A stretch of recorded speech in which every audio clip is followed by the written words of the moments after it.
బెట్టింగ్లతో జీవితాలు బుగ్గిపాలవుతున్నా కూడా తగ్గేదే లేదంటున్నారు పందెం రాయులు. మరోవైపు ఇదే అదునుగా తీసుకొని చెలరేగిపోతున్నాయి బెట్టింగ్ ముఠాలు. లేటెస్ట్ గా అలాంటి ముఠాకే చెక్ పెట్టారు ఏలూరు జిల్లా పోలీసులు.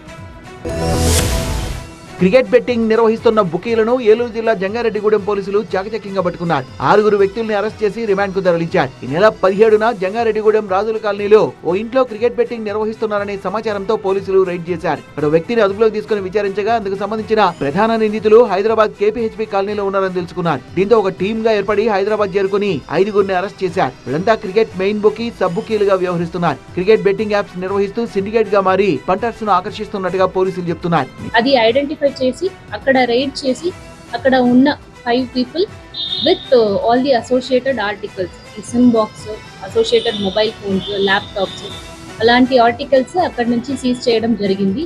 సో ఈ 2 o'clock ఈ అరెస్ట్ అనేది ఇట్ హ్యాపెండ్ ఇన్ హైదరాబాద్. నిందితుల దగ్గర నుంచి నగదుతో పాటు 2 ల్యాప్టాప్లు, ఒక ఐప్యాడ్, వైఫై సిస్టమ్, 12 మొబైల్ ఫోన్లు, బెట్టింగ్ ఉపయోగించే సిమ్ బాక్స్ ను స్వాధీనం చేసుకున్నారు. బెట్టింగ్లు నిర్వహించే వారిపై చర్యలు తప్పవని హెచ్చరించారు పోలీసులు.